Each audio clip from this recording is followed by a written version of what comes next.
Hello, my name is Jeff Rolka, and I want to thank you for joining me for this week's live event, Office Hours. I think of this like when I was in university, we had office hours, and it was this time once per week where you could go in and talk to your professor or the teaching assistant or whatever, and they would help you out with whatever was going on. You know, need a little help here, need a little help there. I remember sitting there with Kevin Corson talking about counterpoint questions back at the University of Michigan. A very interesting individual.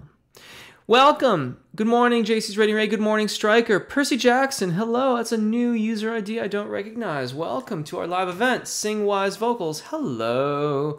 Robin Davids, hi, Jeff, all the way from South Africa. Thank you for joining us. Mandy, hey. Mandy, it sounds as if, or I hope that Maria has steered clear of where you are. Wovian F, hello. That's another user ID that I am not familiar with. Welcome. Susanna Damiani. A lot of new folks. Gerald Ryan from the Philippines. Burning the Midnight Oil. Welcome, everyone. Bowen Media Industry, good morning to you. Michael, hello. Hey, everybody. This is the time each week that I set aside a little bit of time to talk to you and answer questions regarding singing and things like that. Please feel free to chat amongst yourselves. Good morning, Giuseppe, Matthias. I think I'm pronouncing that correctly, Matthias or Mateus. Hello. And Susan Regoza, good morning to you as well. Deborah, good morning. Hey, a lot of new user IDs. Welcome, everybody. Jay, Eden Grand. Thank you. I really appreciate that, Eden. If you've got questions, please throw them out there. Struggling with a microphone after a year of no mic singing. What do you success? Hold on a second here. Thank you if you chose to subscribe.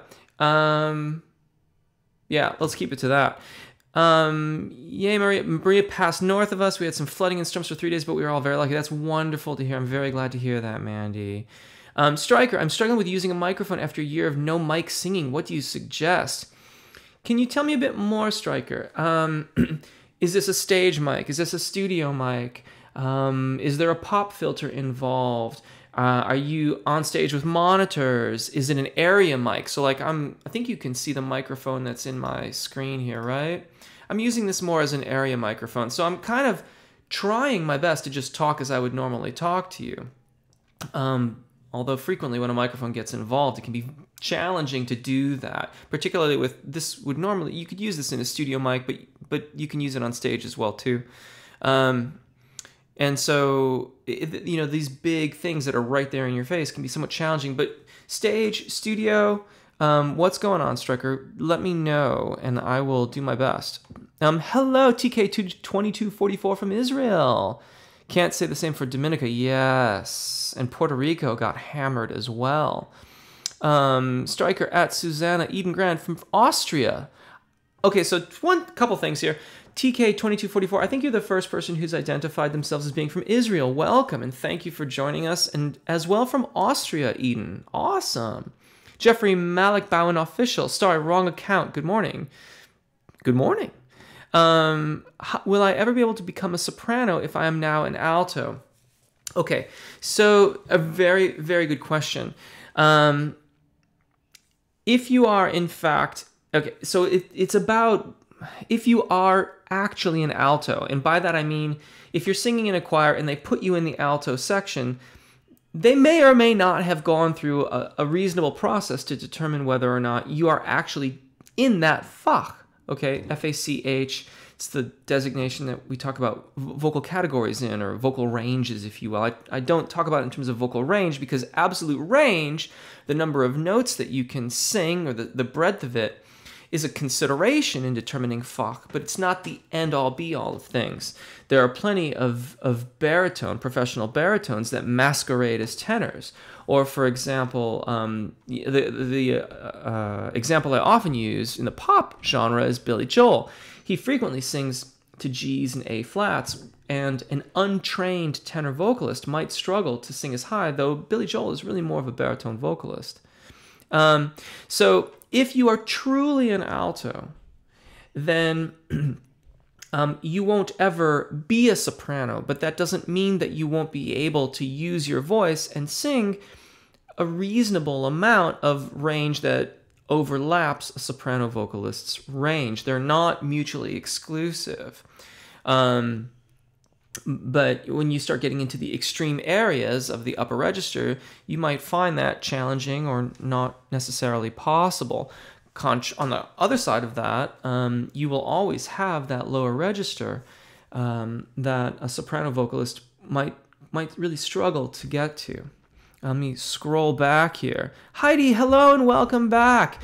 FYI, folks, last week, of course, there was no live event. That's because I was here. This is a photo of Tenaya Lake as taken from Highway 120, Dome Country of Yosemite.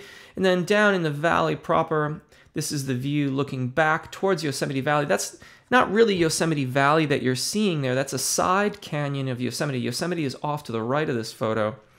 And that's looking back from Vernal Falls and the very, very popular Mist Trail. So thank you for letting me have a little mini vacation here last week.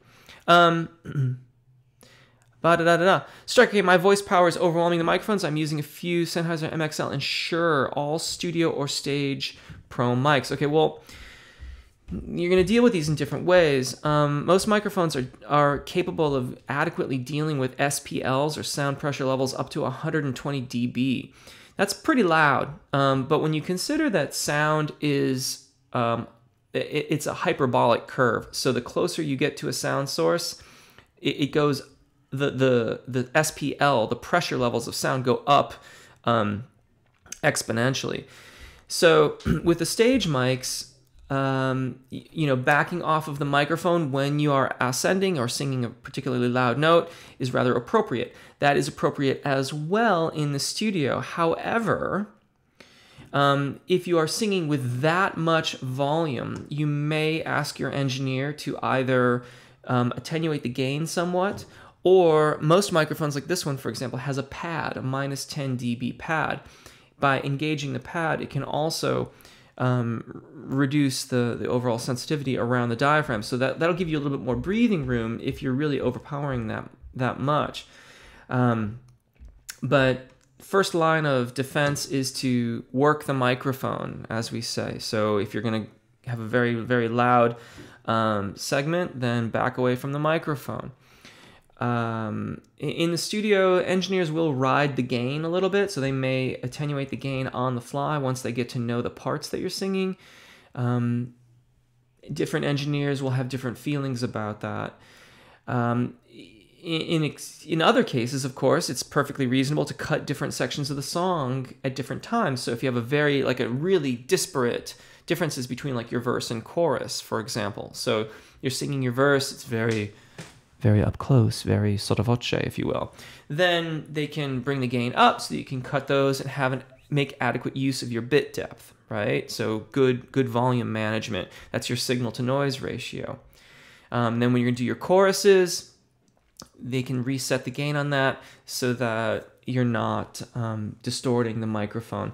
I've only had a few instances where the vocalist is distorting the mic at the diaphragm, so they're using so much volume. They have so much volume that the actual diaphragm is vibrating, so much so that it's distorting, and you really have to back away from that. And you may also go off axis as well. So usually I have like a handy dandy microphone here, but in any case, like let's say my trusty pen is the mic. This is a stage mic, so this is an end address. You're addressing the end of it.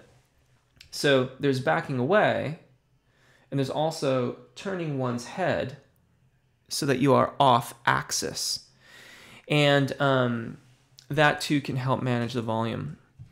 Percy, Jeff, as I commented before, I damaged my voice by singing with wrong technique for 4 years. There's no physical damage to the ENT, but I'm not able to use my falsetto for 2 years. Scroll down here and see if I can find anything more to that. Doesn't look like it. Goodness. Well, first of all, anything that you do, you need to clear with your doctor and make sure that you're able to do that. If there's no physical damage, then you may have just created such ingrained habits that you're not allowing your voice to make that change through that registration event. If that is in fact the case, then start by working your way from the top and working down. It also is. It depends on how you're using the word falsetto. Many people use the term falsetto synonymously with head voice. This differs from school of voice to school of voice. And that would not entirely surprise me, because the habits around registration events at the secondo passaggio, or the so-called break, can be quite pervasive. But still, start from the top and work your way down, and also really make sure that you're using adequate engagement and airflow. If you're not using appropriate airflow, which I would prefer to call subglottic pressure, air pressure below the epiglottis, then you're going to engage more muscular tension around the larynx, around the vocal fold, and that can inhibit the cricothyroid muscles from elongating the vocal fold, which is what's allowing you to use your upper register above the secondo passaggio, if that's what you mean by falsetto.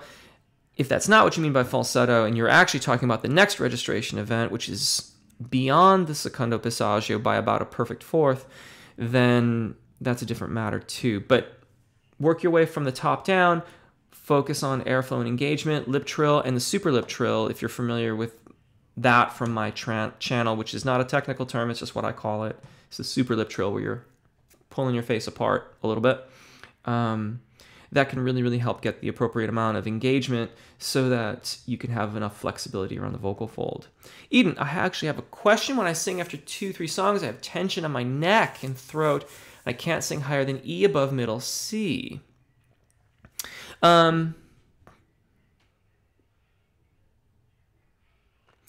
Yeah, it sounds like you're okay, well, without knowing your I always go, I know it's a German word, and I should be comfortable saying Fach, because it's like Bach, Fach, Bach.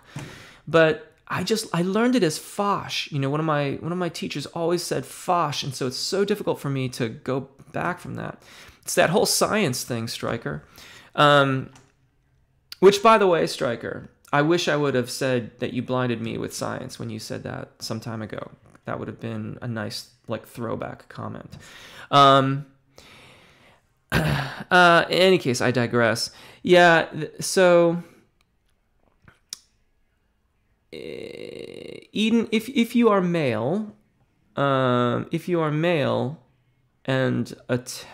whether you are a tenor or a baritone, most baritones will have their secondo passaggio just below that point. Most tenors will be at or just above that point, or the E natural. They often, nowadays, it's quite common to call that like a baritenor. Different schools will label the different Fox differently. But it sounds like you're getting stuck right around the secondo passaggio. That is all in the vernacular. That's sometimes called what's called throat lock, and this is similar, honestly, to the question from before regarding falsetto. If you're warming up a little bit and you've sung 2 or 3 songs, and now you're starting to not be able to ascend beyond that point, and also I'm assuming that you can ascend beyond that under normal circumstances, then, so again, given the assumption that you can normally ascend beyond this, then take your songs and take the next song, like you've done 2 or 3, take the next song and take a look at the high parts in it, or parts that ascend beyond E natural, and start off by practicing those sections, going from the melody, take the melody out of context and go backwards with it. So go from the high note and go back down. Similar to what I was suggesting a moment ago. Work it backwards. Try to notice the physical, pardon me. Try to notice the physical sensations of how you're achieving that upper register note. Remember the physical experience. Remember the engagement. Remember what the subglottic pressure or airflow feels like. and then try to reverse the process going back up to it. Maybe give me a bit more info. Tell me a bit more. If you know your Fach, and 2, different songs will be treated differently. If it's stepwise through the zona de passaggio and over the secondo passaggio, that can sometimes be more challenging than something that skips over where your secondo passaggio might be. Deborah Shang, my vocal teacher said I'm always a bit sharp. How can I fix this? Interesting.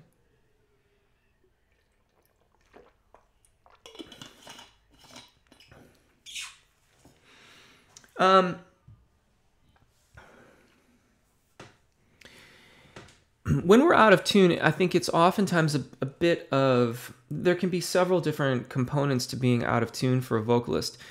If you are sharp and you are nearing the bottom of your range, then that could be that you're getting a little bit on the low side for your voice, your Fach. If you are just generally sharp throughout the various ranges of your voice, then there's a couple things that come to mind. One is just general aural skills, A-U-R-A-L skills.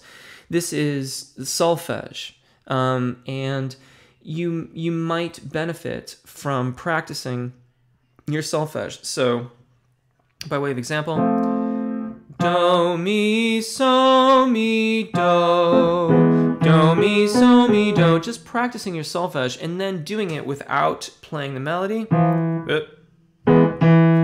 Do, mi, so, mi, do, do, mi, so, mi, do.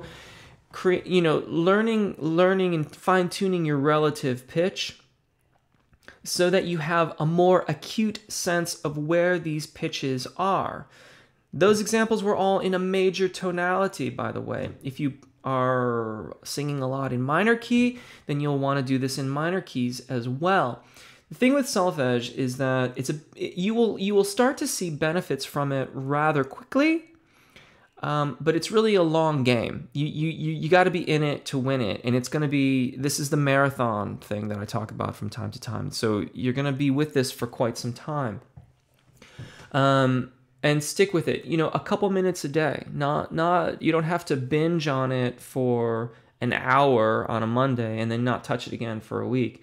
5 minutes here, 5 minutes there. In my warm-ups, I'm trying to include the solfege syllables for the exercises more frequently. Please feel free to remind me to do that because I often get sidetracked on other things.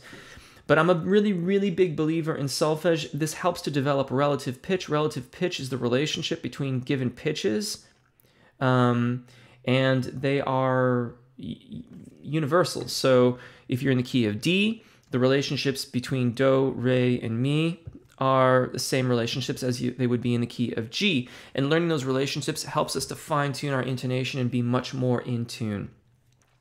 Without hearing you, it's hard for me to offer much more than that. There's a slight chance too that you might be conflating engagement and pitch. So sometimes I've seen people when they really start to engage, they automatically start to go too high with those notes. And that it can be often resolved by just focusing on like short little syllables, short notes, and sticking in a very comfortable range so that you can get a more balanced approach to your phonation. You're welcome, TK2244. My, people from all over the world, it's a live stream. Yes, I think we are officially a live stream now, hey? Amy, hello, Amy, it's been, I don't recall when it was last we got to chat. Welcome back. Deborah, what is the difference between a mezzo and a soprano? About a major second or a minor third, depending. On the top, I'm thinking of the secondo passaggio. Mezzos will often have their secondo passaggios around E flat 5, give or take. Half step here and there for individual differences is always, to be expected or is understood. Sopranos are going to be a major second, minor third above that for their secondo passaggio. More interesting on the lower end, mezzos usually G3, give or take. Sopranos A3, but oftentimes I can find that C4 on the lower end is a more comfortable kind of useful range for them, at least in the beginning. In brief, that's kind of like some of the big overarching. Certainly the power zones for the individual, those two different Fox will be slightly different, and where they feel most comfortable in terms of where the pitches are located on the piano. Yeah, I'm glad you're finally here too, Amy. Ernesto from Nicaragua. First person from Nicaragua, thank you. I hope you're still with me. I know I've fallen horribly behind. Giuseppe, where I have to look when I have an audition. So difficult to stay neutral in a small room with some people that watch you. Next week, conservatory. Good question. I'm a big fan of over the tops of heads. So in this, to a certain degree, depends on how far they are away from you. If they're very, very close to you, then they're going to notice the angle is not right with your eyes. But, I think there's an argument for projecting to the back of the room or thinking about being in a wider environment, a larger environment. So I'm a big fan of over the tops of heads, particularly in medium-sized rooms, because it will look, for all intents and purposes, that you're looking at people. Yeah, pretty much the neutral eye level position. I think there's also an argument to be made for maintaining that position just from a standpoint of maintaining good head orientation and orientation of the neck over the clavicle and good posture in general. Think neutral eye level kind of viewing across the room. Agreed, Mandy. This is an international group. Stryker at Deborah. Michael, why sometimes I can sing a song in original key without pushing and without high larynx, but when singing with original record, I've got problems. I think it may be sing it slower without record. I'm not entirely sure what the question is in there.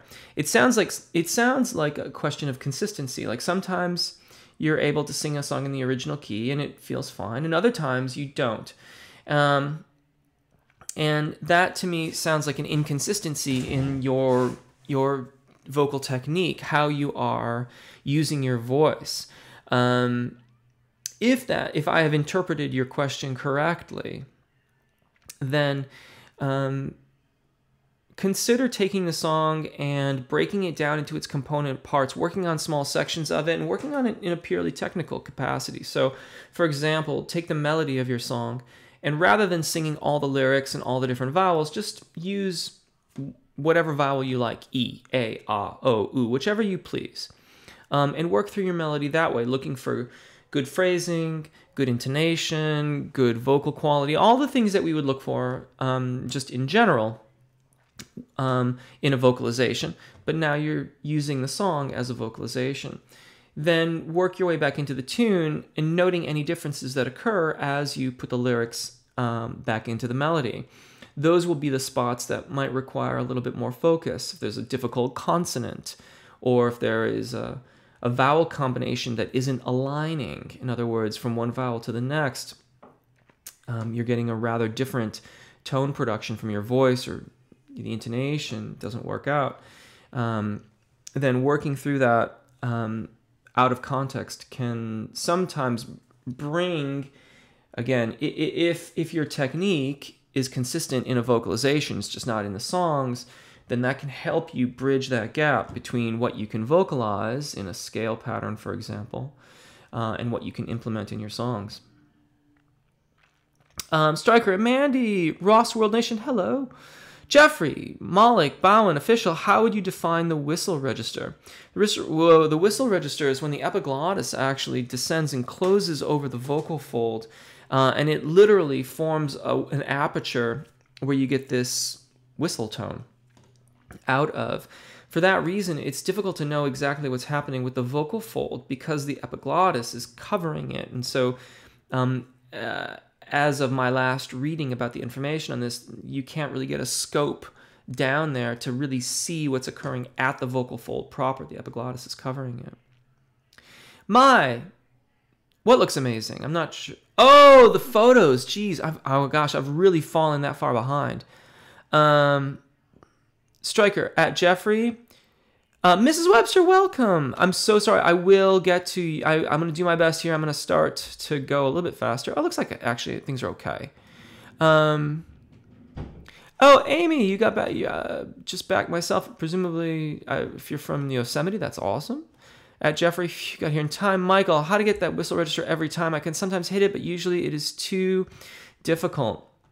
That is not something that I have spent virtually any time really practicing. So I would have to say I'd have to defer you on to someone else.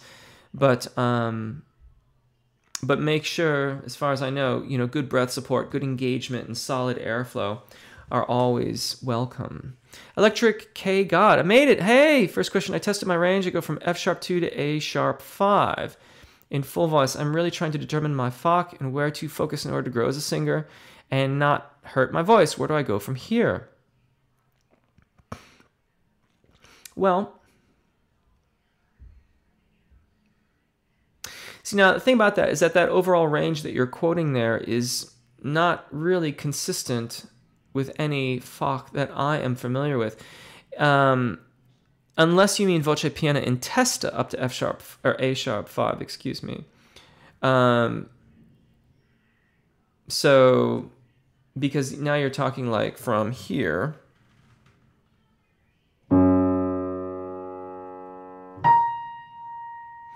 And if that is in fact your chest voice, and there's no transition anywhere, that pretty much spans all the different FOCs. So yeah, hard to make any assessment about that. And furthermore, without really working with someone, without hearing a voice and having the vowels in alignment, it's difficult to not possible to determine FOC. When you're determining FOC, you're really looking for the optimal point of parity between thyroarytenoid dominance and cricothyroid dominance, this pivot point where the cricothyroids are beginning to engage and the hyoid cartilage is rotating forward and elongating the vocal fold, and the thyroarytenoid muscles are allowing that to occur so that we retain the closure or adduction of the vocal fold.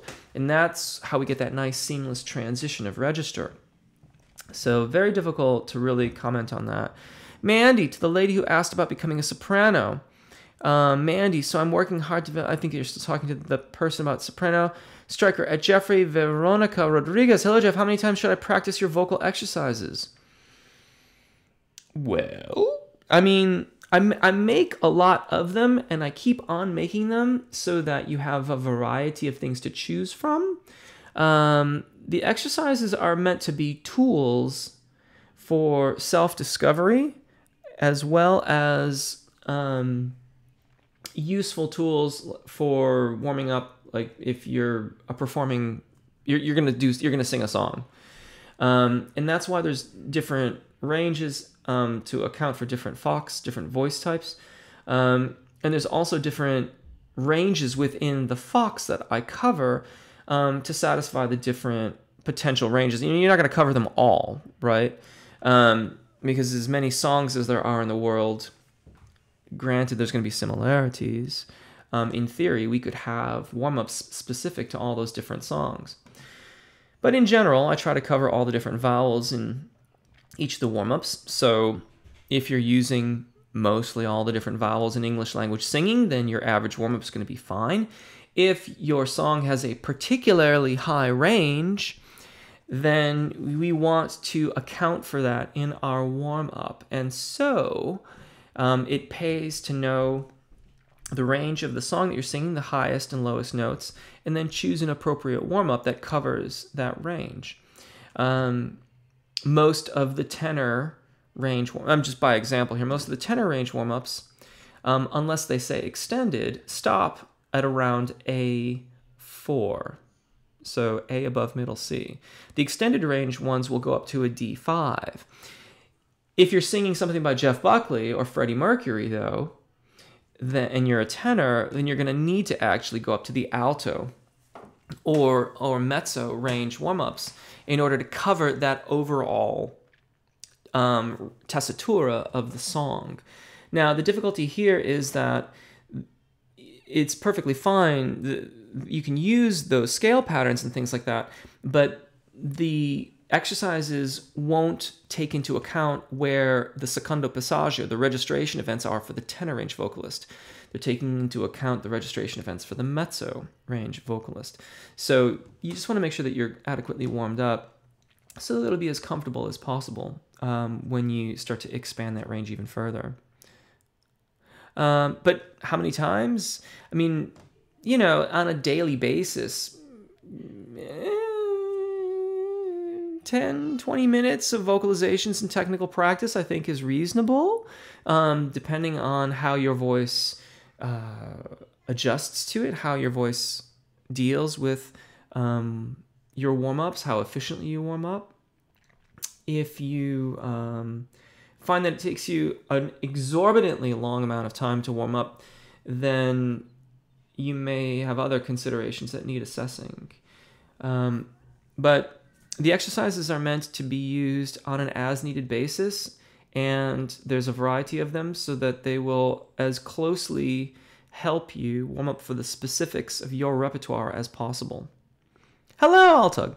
Mrs. Webster at Stryker. Sing-Wise Vocals, I just wanted to let you know that I refer a number of my students to your exercise videos for warming up and training when they're practicing on their own and don't play a musical instrument. That's incredibly kind of you. Thank you very much. I really, really appreciate that. I recognize your user ID. I've actually read several of your articles. Whoa, I have grown way far behind and I've scrolled poorly. I've read several of your articles on your website and want to extend my thanks to you for that as well. Fantastic work. For those of you who aren't familiar with Sing-Wise Vocals, tons and tons of amazing information. But I've seen links for your work come through. I'm not sure if they've been in the comments or not on the channel, but I know I've seen them in Sequencer before too, which is the Facebook group that some of us are a part of, which is why I always forget to do the station identification. But if you want to continue the conversation off of the live events, feel free to find us on Facebook at Sequencer. But thank you very much. I really, really, truly appreciate that, Sing-Wise Vocals. JC's Rating Ray, Jeff, are there rules of thumb to follow for impromptu harmonizing with a lead voice? I am a soprano who often sings with mezzo in almost my same range. Yeah, impromptu rules for harmonizing.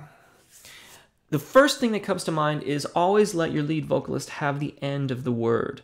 So if you have like a T or a D or a K or something like that at the end of your word, let them have it. Don't give the hard consonant at the end. So let them terminate the note. Yeah, general rules of thumb. Okay, so let's say if they have if the lead vocal line has really wide intervals in it, think about a very static line. If the lead vocal line is really scalar, so it's, you know, kind of going around like that, then maybe think about just taking the third above them.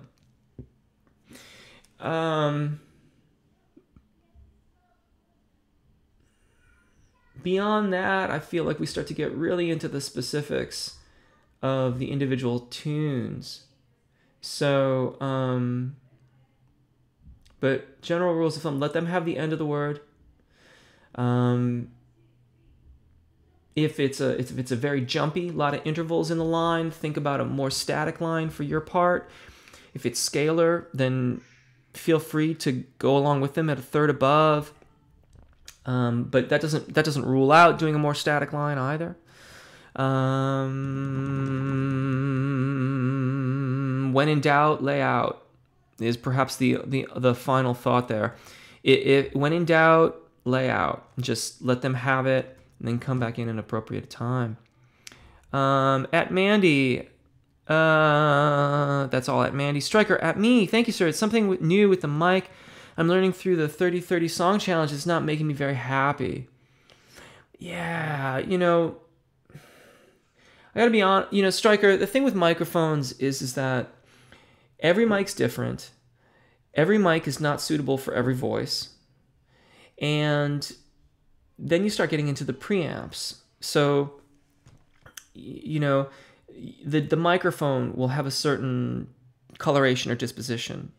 And then your preamp will have a certain color and disposition. If you're just using what's on your Focusrite interface, or if you have a Neve Portico 5012 or an Avalon 737, or if you have a Grace Audio, I forget what their model number is, or if you're just using a Mackie board and Mackie preamps, all of those preamps have a certain sound as well, and they're going to impact the way that microphone deals with your voice. And then there's what people expect you to do with a microphone. You know, I asked about a pop filter.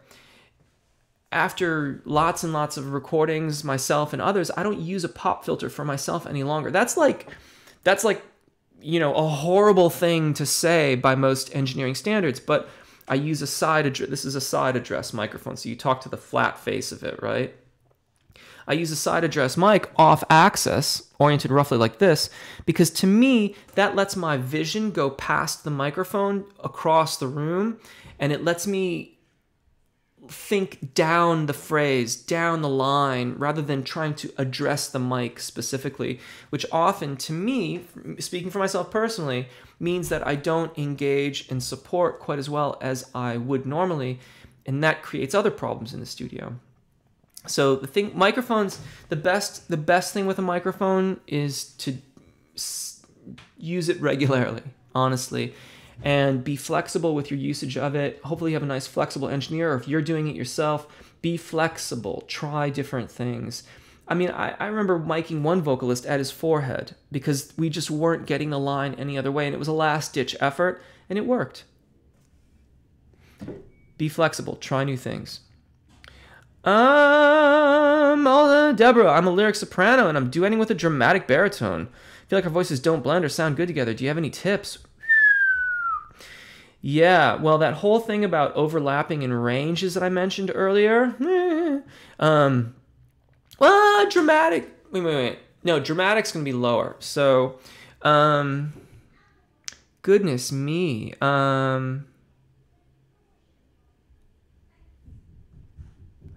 Can you? I'm getting horribly behind here. I know I am. I'm being rather. There's a lot. Thank you, by the way. Thanks everyone for coming out this morning. I truly appreciate it, and it's really wonderful. I'm sorry that I'm getting so far behind, but I'm gonna try and catch up here. Goodness me, that's a tough one. You can look for middle ground. Even then, you're talking about. It depends a bit on your facility in your low range, and it depends a bit on his facility in his zona de passaggio, perhaps even upper range. That's where you're going to get the closest in terms of having closed voiced harmonies. So a closed voiced harmony, this is a third. Okay, that's a closed voice harmony. In other words, there are no other notes that can go between those. That's a C and an E in a C major triad, right? Closed voice. Another way to voice this, of course, though, is open. That's a tenth. The relationship, if you were to remove the octave, would be the same. It's a third, but it's separated by an octave. And that may be an answer or a more reasonable way to try to do the harmonizations. It's not going to bring you that close together, but it might help. Another way is if you are accustomed to having the roots on the bottom, then invert them so that you have the thirds on the bottom. And what this would do is that takes that third and it makes it, instead of a major third, it makes it a minor sixth. And it's not as wide as the 10th. It's a little bit of a more, it's a little bit narrower interval, and it brings you a little closer together in terms of range, but it's still not a closed voiced harmony. So there's still some space in there, but that might be another way to do it. Depends a bit on your arrangement. Percy. Okay, let me give you more information. I can somehow use my falsetto, but it is strained. Sometimes there are holes in it. I'm not talking about head voice. It sounds normal and is connected to chest.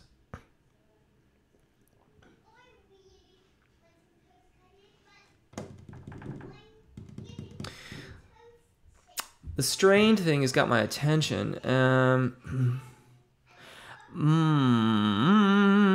worried about the holes. I'm really, really worried about the holes, and so I don't want to be evasive. My initial thought is still what I said before, working down with the super lip trill, because if you're connecting this way, and it sounds like you are, then but the strain, with the strain, but you're still connecting, it suggests to me that there's not enough engagement, enough subglottic pressure at that registration event to allow for what occurs when we make that transition into the falsetto register of our voices, which is there's a slight separation of the vocal fold, a slight amount of dampening on the vocal fold, and then the cover or ligament will take on some of the vibratory responsibilities. The holes, however, and I don't want to be dramatic about this, so please don't, I'm not a doctor. I cannot advise you in that capacity. And everything that I'm talking about here, you need to clear it all with your ENT. But the holes, the problem with the holes is that that's a classic kind of signifier that there is some type of, I hate to even say the word, but some type of nodule or something like that occurring on the vocal fold. And you really need to make sure that that's not the case. So I want to suggest, again, I don't want to be dramatic about this. I don't want to freak you out, but when you say that there are holes, and I assume that what you mean is that you're singing along and then one note just doesn't speak. And then you might start, if you're to do a line, if this is the line, and you're singing down, and you're missing that second scale degree in that scale that I played, then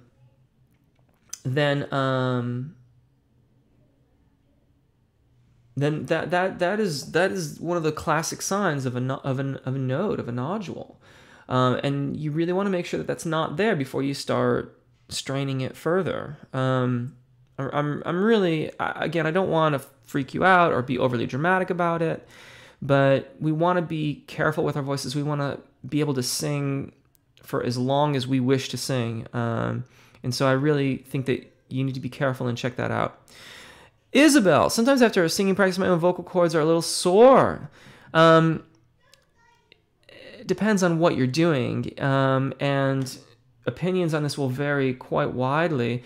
If you are not allowing for a transition of engagement from thyroarytenoid to cricothyroid, then you're effectively belting by increasing the tension on the thyroarytenoid dominant singing voice, that's your chest voice, into the zona de passaggio. And you're going to be a little sore. I would not advocate doing that very much or for extended periods of time. I would work on my transition technique in that range of your voice so that you do not have that soreness. If you are trying to allow for that transition, then there is an imbalance of some sort, like in that those imbalances are typically between vocal fold engagement and subglottic pressure or airflow. And so go back to a comfortable range of your voice and assess the balance. Use some short notes, short syllables, stuff like wee, wee, wee, wee, wee. Short, light, balanced. There's no sensation of pressing on the vocal fold. Neither is it airy. It's a balanced approach to phonation. And then work your way outwards range-wise from there. Striker. As some know, I had surgery. 15 years I left half my throat muscles in area impinged. I said 2 weeks ago that went bye-bye. So does that mean that you're fully unrestricted? That's awesome. Agreed, JC's Rainy Ray. Now my right side is open and fully functional. Wonderful. Very weak. I want to strengthen it as smartly as possible, but not harm it while keeping the other side engaged. What would you suggest? That's wonderful, Striker. Congratulations. I'm glad, too, that I made you spit milk out of your nose. That's awesome. And I realize how far behind I've gotten as well. Slow but sure wins the race. I would imagine, of course, Striker, you work with a coach. I would defer to their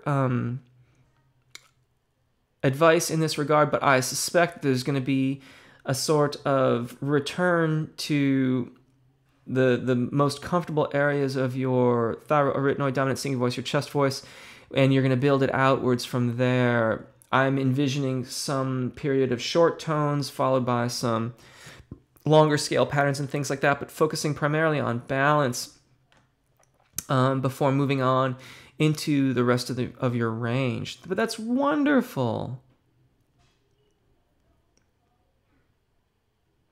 Altug, I sound like a boy in the passaggio and up. Is it related to fuck and exercising from B flat 2 to E flat 5?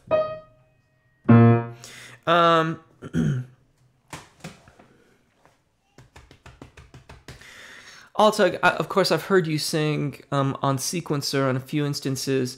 My suspicion is that you're still developing more release above the secondo passaggio. That additional release, as you cultivate it, will allow for more and more resonance within the oral cavity and the soft tissues, and a greater overall balance of the cricothyroid muscles and thyroarytenoid muscles in that upper register of your voice. You know, I don't think I've used it in that many videos, but a really, really nice exercise for this is the one that spans a ninth.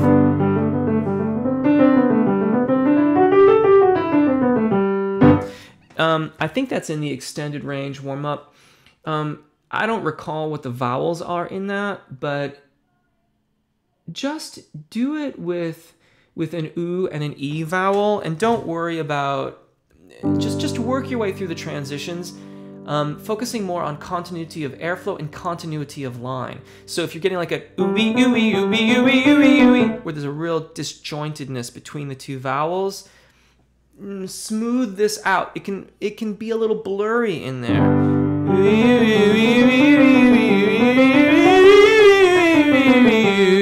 And let your voice go up and over those and back, and just nice and easy continuity of airflow, consistency of engagement, consistency of expansion, airflow. Keep those things moving across those registration events, and see if that doesn't start to continue and expedite the process of balancing out your tone. Wovian, when I sing, my head voice is starting to ache. I love singing. I don't want to give up. How can I stop this? Thanks. Love from Turkey. Hey, Heidi is in Turkey. Patience. Assess your airflow. I'm going to start to speed up a little bit, so please forgive the somewhat truncated answers I'm about to give. So, you know, there's always going to be next week.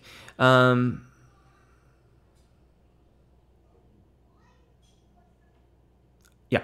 Okay.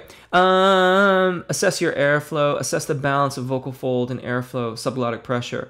I would also recommend you go back to your thyroarytenoid range to start that process. So don't try to evaluate this immediately in your head voice. Start the process in your chest voice, thyroarytenoid dominant singing voice, and then move your way outwards from there. At JC at Altug, yes, a male tenor says on my teacher, groovy. Giuseppe, when I sing my mind overthinking, you use something to prevent this. How can I stay in the song without thinking about things? Yes, Giuseppe. Results for this may vary. I focus down onto my engagement and my expansion. So I'm very conscious about feeling myself down into the core of my body. I don't know if that will work for you. That's what works for me. I've figured that out over a lot of trial and error. So yeah, and I think about that. I call it crosstalk. And I also refer to that crosstalk as a personified existence I call the saboteur. And in labeling it so, it helps me to refocus my mind. So I hear it, I recognize it as the saboteur, I focus on what helps me to ground myself and focus for my performance. But you may have to experiment a bit to find out what works best for you. At TK2244, at everyone. Mr. Marvel, Jeff, sorry for bad language. Will you make extended range falsetto warm for tenor? There's a couple out there. I'm happy to do more. Percy, having a secondo passaggio with A flat 4. Is that possible? It is if you are a tenorino. Or lyric tenor. Lyric tenor is generally around G. Again, different schools of thought will differ on this. Lyric tenor, tenorino. Jason Rainer at Heidi, at Mr. Marvel, at Striker. Michael, I want to sing a song on my passaggio. I've got to sing the whole thing in head voice or in chest voice. Try to mix it or change it. In the meantime, it sounds froggy. Any advice? Yes, that's not always, what you're doing there isn't always a bad thing. Sometimes that's a totally reasonable way to approach the technical requirements of the song. If you want, however, to be able to switch back and forth, then get rid of the consonants and work on the vocal lines and just vowels only, or work on just a single vowel of your choosing over those lines and work them like that. You may also move the keys around in that range by, maybe a major second or minor third down and a major second and a minor third up. It may be that the sweet spot for that melody is just a half step higher or a half step lower from where its original key is. That may make it more appropriate for your Fach, your voice specifically. At Altug, which is more beneficial in solfege, movable do, or fixed do? Altug. Good question. I've always used movable. Typically when we work with fixed do, that process is started very, very early on. In European schools, in music pedagogy, they would start with a fixed do system early on. The idea is to create absolute pitch. Whether or not you agree with that conceptually, if you're coming to solfege later on in life, I think that you will probably find more benefits to the movable do system than you will fixed do in the immediate future for you. At TK24, I'm Michael at Jason Radio. Sequence, thank you, Striker. Sequencer, a global voice on Facebook. That's, if you can't find it, just hit me up in the comments or find me on Twitter and I can give you a link for it. At Heidi, I have this high transition that's really weird. It happens usually around A4. It's like a rocker's belt. If anyone can help me with this, please too. Depends on your Fach. If you're a baritone, you may be transitioning into your falsetto range. If you're a tenor, it's a little low for a tenor. At Mandy, at Altug. Thanks to you, Jeff, I can belt up to A sharp 4. Thank you. You're very welcome, Mrs. Webster. Jeff, I really enjoyed some of your harmonies videos. I wonder if we could request more of those. Yes, especially explaining what notes we are on, 1-3-5s. Thank you for pointing that out. I will absolutely do that. It does change depending on the chords, however. So, for example, like there's this one exercise that pops up in a lot of the videos.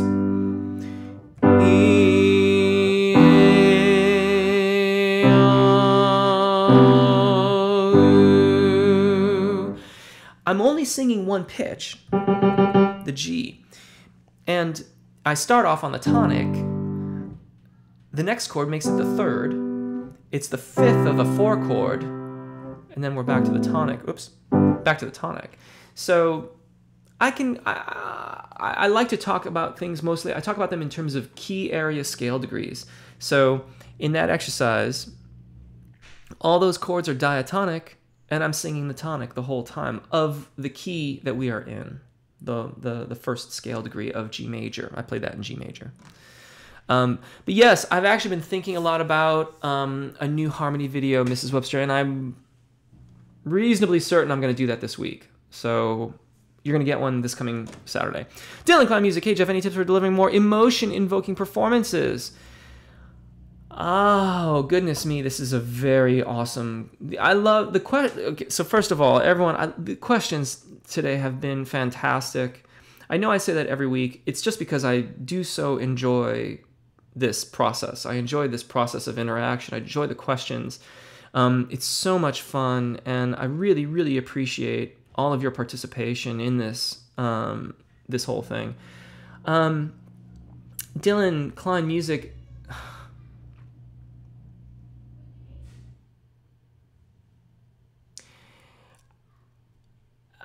I am reminded of something that of a rather popular and renowned singing instructor said to me in a lesson when I asked them that question. I said I wasn't connecting with my audience. He told me to amp up my rhythm.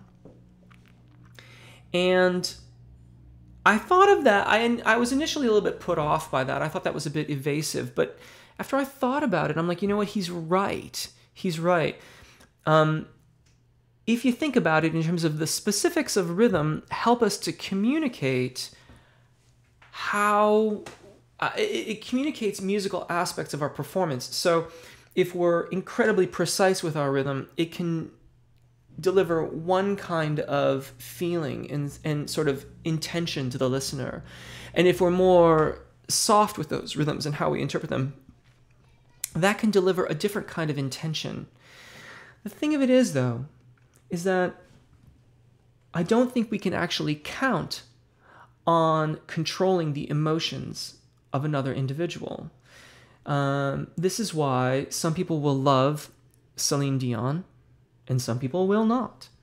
You know, I listen to Celine Dion and it's like I need like a box of Kleenex for each eye. Like I'm gonna be hitting them that hard. Other people just, there's nothing there. This is why there are different artists and different genres of music, and different things speak to different people. What I would turn this question around and say, and ask myself, why am I singing this music?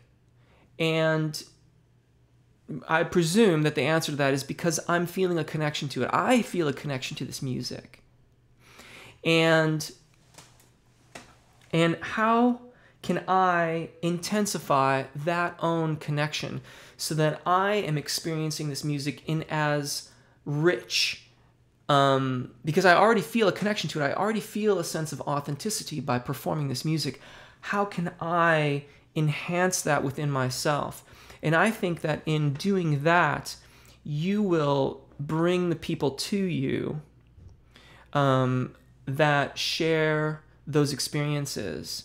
And so you will collect around you people that connect with that music in that way, and that you are a mouthpiece, in a sense, for that. You are expressing what they, if they're not a musician, maybe aren't really capable of doing, and so they identify with your experience of it. FYI, Dylan Klein has an Instagram account, which is absolutely something to check out for those of you who do that thing. I'm a bit slow on the uptake of most social media stuff, but yeah, lots of really, really cool stuff on there. Mrs. Webster, I'd like to explain some of the chords to us and how they evoke different moods, like the sweet resolve you went through in one of your other videos. What chords were those? Absolutely, Mrs. Webster, happy to. Yeah, you could do entire YouTube channels on that alone, honestly. Truly. At Striker, break legs at Giuseppe. Yes, indeed. Percy, Jeff, I can sing C5 to E5 area without tension and pain. Can I continue doing so? I don't know.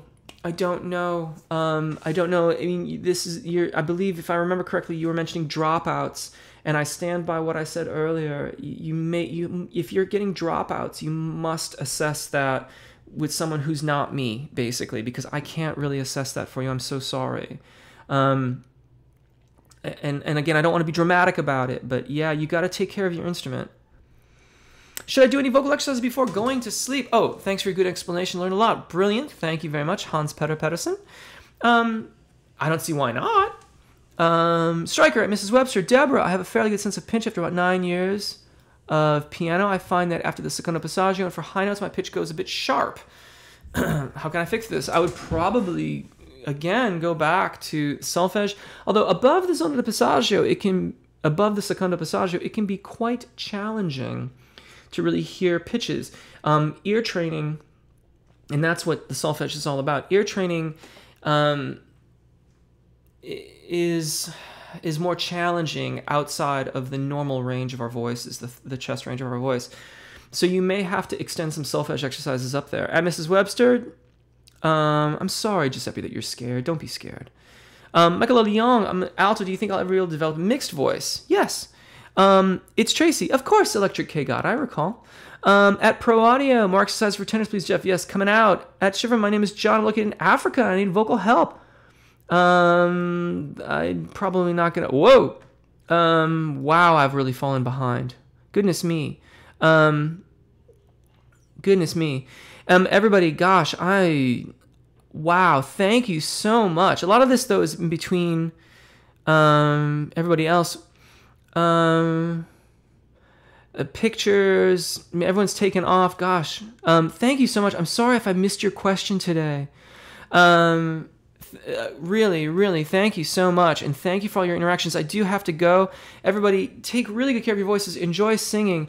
I noticed that one thing, what keeps me going, because I love teaching, and I consider teaching to be an integral part of my own self-expression and performing and learning as a performing singer myself. I really love helping people learn about their voices and learn to use their use their voices sustainably for as long as possible. So that's what keeps me going. Thank you guys so very, very much. I'm sorry I fell so far behind. Take really good care of your voices. Enjoy singing. Hopefully we'll see you next week or in the comments or on Twitter. And here's a little last view of Tenaya Lake, just to kind of go out on. Enjoy, everyone. I'll see you next week. Bye.